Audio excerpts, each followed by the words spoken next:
नमस्कार मित्रांनो, वंदे मातरम. वास्तवावर बोलू काहीतरी या माझ्या शृंखलेमध्ये पुन्हा एकदा आपलं स्वागत. मी आपला मित्र राजेश वासंती सावजी किळुसकर. देवाजीच्या मनात आले, काय आले?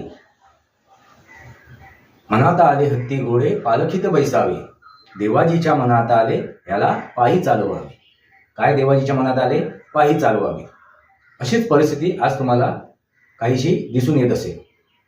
जे काही तथाकथित पत्रकार आहेत ना मित्रांनो, त्या तथाकथित पत्रकारांनी एका व्यक्तीला एवढ्या शिखरावर नेऊन बसवलं, एवढ्या उंचावर नेऊन बसवलं की त्या उंचावरून त्यांना खाली खेचता येत नाही. आणि ते सुद्धा तिथे अगदी विराजमान झालेले आहेत. त्यांना सुद्धा खाली उतरायचं नाही, जमिनीवर उतरायचं नाही. लक्षात आलं का?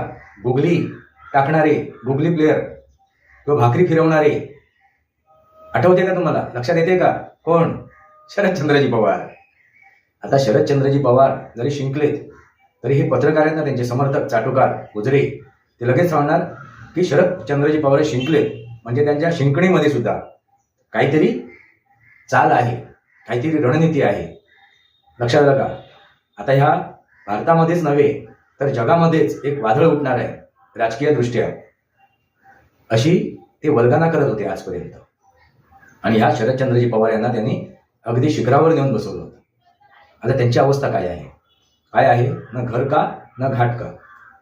कारण जाहिरातबाजी करून गोष्टी साध्य करता येत नाही. शरदचंद्रजी पवार पावसात भिजलेत आणि त्यांनी एक चमत्कार घडवला, भूतो ना भविष्यतो असा चमत्कार घडवला असं सांगितलं गेलं. मित्रांनो, तो चमत्कार नव्हता, ती त्यांची सपशेल हार होती. हे जे काही खेळ करत गेले ना शरदचंद्रजी पवार, त्यांनी स्वतःच्या आयुष्याची, राजकीय आयुष्याची माती करून टाकली आणि तेच आता त्यांना भोवते. आता त्यांची अवस्था न घर का न घाट का. का असं होते? तर देवाजीच्या मनात आले. आता हे देवाजी कोण? देवाभाऊ हो. त्यांनी एक जाहीर करून टाकलं. त्यांचं एक वक्तव्य तुम्ही ऐकलं असेल की राज्यसभेमध्ये 7 उमेदवार हे महाराष्ट्रामधून जाणार आहेत, तर 7 मधील 6 उमेदवार आमच्या महायुतीचे असतील. आता राहिलेला जो एक उमेदवार आहे तो महाविकास आघाडीने कोणाला पाठवायचं याचा निर्णय घ्यावा आणि त्या उमेदवाराला तिथे पाठवायचं राज्यसभेवरती. कोणाच्या झोळीमध्ये त्यांनी विषय टाकला, कोणाच्या कोर्टात त्यांनी बॉल तटकवला? तर महाविकास आघाडीच्या. मित्रांनो, राज्यसभेवरती जाण्यासाठी आता शरदचंद्रजी पवार हे उत्सुक आहेत, तालाईत आहेत. अगदी त्यांनी डोक्याचं काढून गुडघ्याला बांधलंय असं म्हणायला हरकत नाही. उतावळा नवरा गुडघ्याला बाशिंग असे ते झालेले आहेत. कारण परिस्थिती तशी निर्माण झाली. अजितदादा पवार यांचा अपघात झाला, अपघाती मृत्यू झाला. त्यानंतर लगोलग जे काय पिकवलं गेलं की आता विलनीकरण होणार आहे, विलनीकरण होणार आहे. तर कोणाचं? तर शरदचंद्रजी पवार, राष्ट्रवादी काँग्रेस आणि राष्ट्रवादी काँग्रेस यांचं विलनीकरण होणार आहे. आणि ही शेवटची इच्छा होती अजितदादा पवार यांची, असं सांगण्याचा अगदी बेंबीच्या देठापासून प्रयत्न केला गेला. मित्रांनो, एक षडयंत्र होतं. आता शेवटची इच्छा, याचा अर्थ काय होतो? शेवटची इच्छा म्हणजे काय लिहून गेले होते का? की त्यांनी मृत्यूपत्र लिहिला होता का की माझी शेवटची इच्छा आहे म्हणून? नाही मित्रांनो, पण शेवटची इच्छा, शेवटची इच्छा. आता ते घातपात आहे की अपघात आहे ते काही दिवसांनी कळेलच तुम्हाला, पण शेवटची इच्छा. पण ती शेवटची इच्छा पूर्ण झाली नाही, पूर्ण करता आली नाही. कारण सुनेत्र पवार यांनी सगळी सूत्र आपल्या हातात घेतली. ते त्या पक्षाचे, राष्ट्रवादी काँग्रेसचे राष्ट्रीय अध्यक्ष बनलेत आणि शरदचंद्रजी पवार यांचं स्वप्न उधळलं. कारण त्यांना काय करायचं होतं?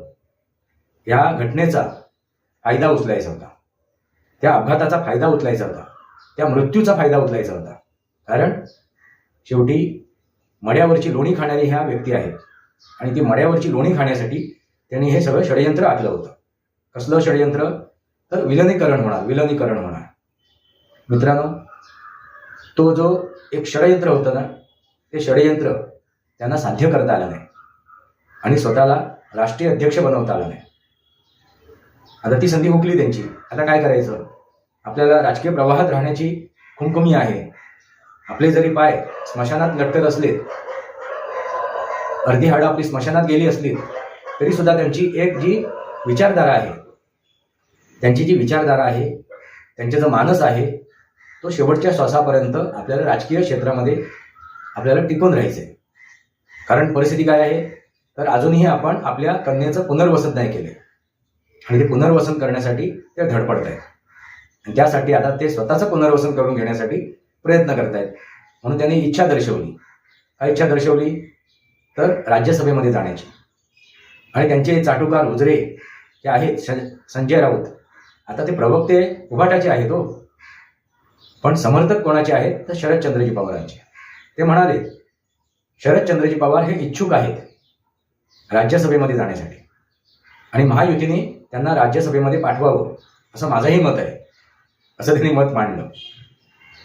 आणि हे माझ्या समोर शरदचंद्रजी पवार यांनी बोलून दाखवलंय. त्यांनी इच्छा प्रकट केलेली आहे की मला राज्यसभेवरती जायचंय.